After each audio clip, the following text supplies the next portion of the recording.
soaked in rumor and risk-taking. So what's next for an industry that has been so volatile in the past? Please welcome Simon Robinson of Reuters, much-loved crypto investor Tim Draper, Kathleen Brightman of Tezos, and Ledger's Pascal Gauthier.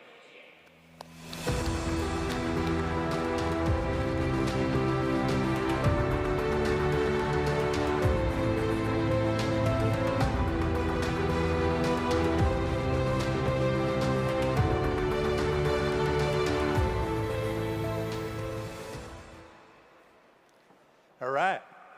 Welcome. Kathleen, let's begin with you. I want to talk about Tezos. You guys were one of the first into this space. There's lots of competitors now. You said something interesting a few years back, which is that the ones that matter will be winner take most. What do you mean by that? Explain that to us a bit. Yeah, so Tezos is a smart contract platform. In many ways, it's similar to Bitcoin and Ethereum. One big difference is that Tezos can seamlessly upgrade itself based on the vote of token holders. And so the idea behind that is to make it future-proof, to make it constantly technically up to date. And our belief is that money thrives with network effects. And so the more people use a cryptocurrency, obviously, the more likely it is to become a dominant cryptocurrency. And so that's what we mean when we say that, basically there'll be a few dominant players and then a bit of a taper off. There's only so many cryptos that can have a strong network effect. OK. Before we go any further, actually, let's just test the room but to see if it's what the audience is. How many people own cryptocurrencies in the audience? Okay, maybe something like a more than last time. More than last time. We did this last time. This is sort of a part of the This is what we do. program. And how many have those cryptocurrencies on ledgers? Pas mal. This is About much half, better maybe? than 2 years a ago. third, Much half? better. And how many own Tezos? All right. Nice. All right. Hey, So, Tim, let's come to you. it's a good crowd. Well, it's also a crowd where there's lots of people who maybe want to know more about cryptocurrencies and how they work. Tell us about the governance kind of philosophy behind cryptocurrencies. It's a system in a way that you should trust in because it's built in a trustless way. Or explain that. Well, the thing that got me all excited about Bitcoin way back when was that Bitcoin, to me, represented freedom. The idea that I could use this currency anywhere around the world. It was decentralized. No centralized control system would overprint them or mess with the way they operated. And trust, in that there was this trusted third party that was completely in software. And we didn't need to pay the banks and pay the government that supports the banks or regulates the banks. And all of a sudden there was this, it was an epiphany, that's jet lag. Epiphany for me, where all of a sudden I thought, oh my gosh, this isn't just a new currency. It's just not just a global currency. It's an anthropological leap forward. We, as humans, are now going to have a currency that can be used anywhere around the globe. It's going to make these geographic borders less and less important. And we're going to all build a wealthy society all the way around the world. And that, to me, was the beginning, and that was so important. And then I backed both of these guys because, well, for one, Ledger was the one place where you could hold on to a currency, and it was in your hand. And it gave me this feeling like, oh my gosh, I don't need the bank, I have this. And that's what got me going on Ledger. And Tezos was the first currency that was proof of stake. And it made it so that you didn't need as much energy to run it. And the governance of it was was an evolutionary governance of the token. And I felt like that was kind of a new breakthrough. And so, yeah, I'm with two of my favorite entrepreneurs right here. Pascal, let's talk about security, because one of the notions is that in this system, there is no middle person, and that the security, in a sense, is built into the system itself, right into the software. But nevertheless, security around cryptocurrencies is becoming a bigger issue. How are we going to kind of, as more and more retail investors come into the space, how do we address that issue of security? Yeah, it's a real topic for cryptocurrencies because it starts by saying that blockchain is secured. And so it gives a false impression of security for the user because actually going in and out of the blockchain isn't secure by nature. This is where you need to sign with your private key and prove that you're the owner of a coin. And this is where the attack is happening. And so when you enter into cryptocurrency, you have to understand that there is a complete change in the way that you were doing security before and the way that you do security now. Just before cryptocurrencies, you would trust your bank, you would trust a third party with your money, and security was their problem. It was their problem and the insurance problem. As soon as you move into crypto, and if you want to hold your crypto, then your security becomes your problem. And so you have to forget everything that you learned about security and learn again with crypto, which is why education is a big thing for crypto companies. You know, Binance, Ledger, Coinbase, we all have learning academies to teach users about cryptocurrencies and security. But this is really a game where you need to learn again how to do your security, because there are two things that are happening. One, the value on crypto is ever raising. We went from 0 to almost 3 trillion in value right now. And it will raise again in the future, think like tens of trillions that go on the blockchain. And at the same time, you have cybersecurity issues that are on the rise as well, regardless of crypto. But when these two phenomena meet, you know, this is where something terrible could happen. Because if you switch the value of the world onto a blockchain and you don't handle security and cybersecurity well, then hackers will have a feast. And so we don't want that. That's why Ledger exists. But also that's why everyone in this room should pay attention to their security and cybersecurity in general. So you mentioned how much money is flowing into cryptocurrencies. Last week, $1.5 billion came into cryptocurrencies, which was the biggest inflow week. And I think many weeks this year has been. The record keeps being broken. I want to, though, touch on two topics which may challenge that to some extent. One is China. China, in September and earlier in the year, kind of began to crack down on the use of cryptocurrencies. And in September, declared all activities related to digital coins illegal. Are we going to see, let's begin with Kathleen, are we going to see more of that kind of thing from other governments? I mean, I take any contempt earned from China as a great endorsement of Bitcoin and the mission. You know, I think that if you're getting the attention of global governments that are trying to ban you, you're probably doing something right, in the sense that you know, this is all about, as Tim said, empowering people. And if a pernicious actor sees that as a threat, that's a tremendous validation. Okay, Pascal, do you agree? Oh yeah, 100%. And also I feel that we shouldn't look at China too much. I mean, I don't think they're a beacon for the free world. And I think we should focus on, you know, what we do and, you know, growing free economies, you know, free access to the market. That's what we're all about.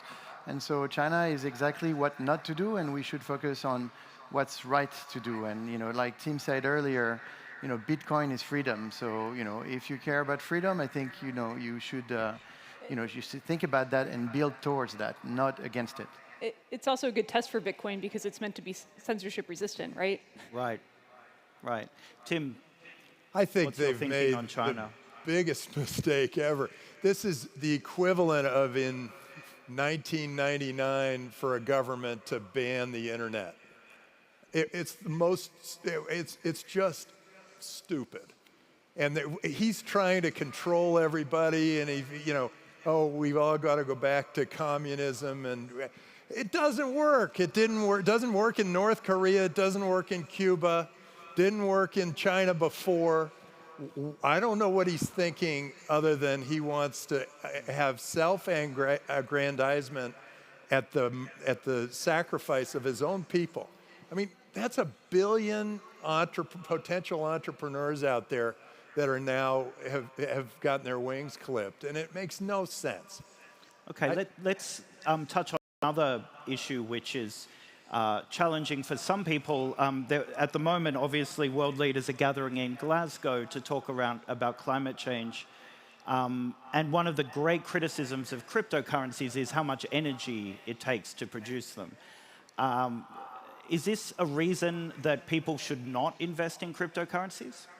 Is this a reason why governments should step in? No, actually, what's interesting is the miners have found new sources of energy that weren't even there before. And a lot of that's happened, and the overall cost of energy has continued down this slope because of all the innovation that's happening because Bitcoin requires energy. The other thing is that over time, the amount of energy to throw a switch continues down because it used to be a 5-volt switch, and then it was a 3-volt switch, then it was a 1.8-volt switch, 1.3. It keeps moving down this pattern, like Moore's Law. So it's going to use less and less and less energy over time. I think they're thinking very short term, and they're not thinking, well, what's really going to happen? And when you use quantum computing, it's going to be almost negligible. So it's a non-argument, but I'll tell you, a lot of politicians are nervous that their so-called power is being taken away by the freedom created by all of these cryptocurrencies. Okay. And that is, those are politicians that are very short-sighted. I mean, freedom works. God, it worked in America, it worked in South Korea, it worked in Japan, it worked in it worked throughout a lot of Europe. Kathleen, what are your thoughts on how much energy it takes to produce? Right. Well, I'll just. Tezos is a proof of stake token, so we don't use the proof of work mechanism that consumes a lot of energy. And so I think it's quite telling that many of the projects that have launched over the last 5 years, last 2 years really, don't use proof of work, full stop. So my contention is that proof of stake is a much better technology that achieves the same thing without as much energy consumption, which is something we should embrace. But to Tim's point, I do think a lot of the criticism of Bitcoin as this energy-consuming monster is mostly made by people who don't see it as having value in the first place. So my conjecture is that Bitcoin solves a problem that we've been trying to solve since the Middle Ages, which is basically moving value across large swaths of land without the use of an intermediary. This is a huge problem that is solved very elegantly by software in Bitcoin and in Tezos. And I think it's great that there's an alternative that doesn't use as much energy, but just from face value, I don't think that's the most, most honest criticism of the space. I don't think the banks use less energy than Bitcoin does. I think Bitcoin will be a far more green system of financial, the world financial system than if we go back to the national banking currencies. System. Okay. I mean, all those people, they all drive to work, they build big fancy buildings on the backs of our credit cards. It doesn't work as well as a good software system. Pascal? Look, it's a big topic. I think energy crisis, climate crisis, in general, I think will be fixed by technology, will be fixed by taking people out of poverty, will be fixed by education, will be fixed by better behavior. So everything that goes into that direction, I think, is good. I think, a global financial system that helps people accessing directly the network compared to where we are today, where most people are actually unbanked, don't really have access to the financial system. I think it's better in general. And you might be consuming energy today, but like Tim said, it will not in the future. There innovation already in the market that prove that you can do this without energy. So I think overall it's good, and we shouldn't be trapped into, always trapped into this type of discussions, because then it means that any innovation is wrong because it always consumes energy. And so, and finally, why? Why would we do something new? Why would we do something different? Why not go back into a cave? So I despise that. I think, au contraire, we need to invest into technology, future, and wealth, because that's how we solve the bigger problems. Okay. So, to wrap up, I'd just like a minute from each of you. I think for a lot of people, the main use of cryptocurrencies is as an investment, right? They're buying them to hope that they go up in value. But I'd like to hear this year, where that's become much more popular, what are the uses of cryptocurrencies that are beginning to emerge, the kind of the way we can use them actually, not just as an investment, from each of you? Maybe we begin with you, Tim. Yeah, I went to a barber in New York City, and I always test, are you using Bitcoin? And he said, and I said, do you accept Bitcoin? And he said, yes. And I went, what? I didn't want to give up my own Bitcoin for it, but I kind of wanted to, just to test the system. OpenNode has been using it for a lot of different retailers, and that's exciting.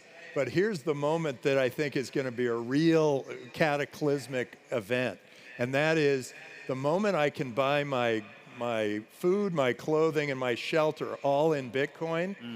There is no reason for me to ever use fiat currency again, because it is at the mercy of all of these political forces and government systems, and it usually inflates over time, so its value decreases. Right. Whereas Bitcoin, there are only 21 million, and that's all there ever will be. But you put your finger on something, and Pascal, maybe we can come to it.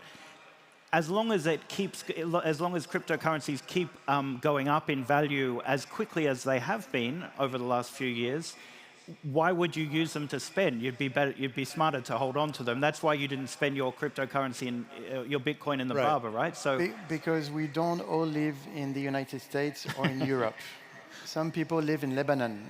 We have a show on Ledger called Down the Rabbit Hole, and we just did a show on Lebanon. Lebanon, there is real economical crisis, real fiat crisis. Actually, the fiat is not backed anymore, so it's worth zero.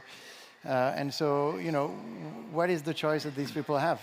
They either have like dollars in their hand and or cryptocurrencies. So Lebanon, is thriving on cryptocurrency right now. And, we have a show, you can look it up, go on ledger.com, find Into the Rabbit Hole. But this is one use. El Salvador this year went full crypto, and now you can buy your Big Mac with Lightning. And it's important. Like, we have to understand that not everyone lives into the dollar, the euro. Like, the dollar and the euro, dollar is Tim's currency, euro is my currency. For most people in Africa, it is not their currency. So they need something else. Sorry. Yeah, I think what's been cool to watch this year in particular is the rise of non-fungible tokens, which are basically a way to have a certificate of ownership that lives in the blockchain. That's really taken off for a lot of digital artists, for example. And I think that's great because for many of them, they were struggling to monetize their work for many years, and now they have a clear path to do so. And so I think that's internet at its best is when people can find their tribe and support things that they like far away. Great. Okay, Kathleen, Tim, Pascal, thank you so much. Thanks. Merci. All right, good job. Thanks.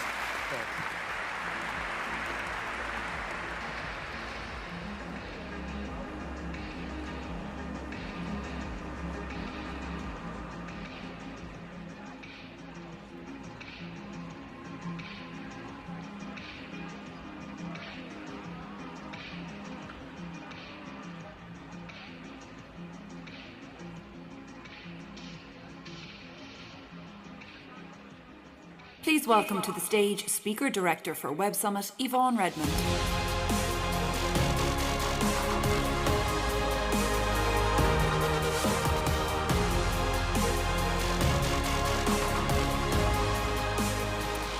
Shell is one of the world's leading energy providers, and like all energy providers, it's under pressure at the moment to prove its commitment to transitioning from oil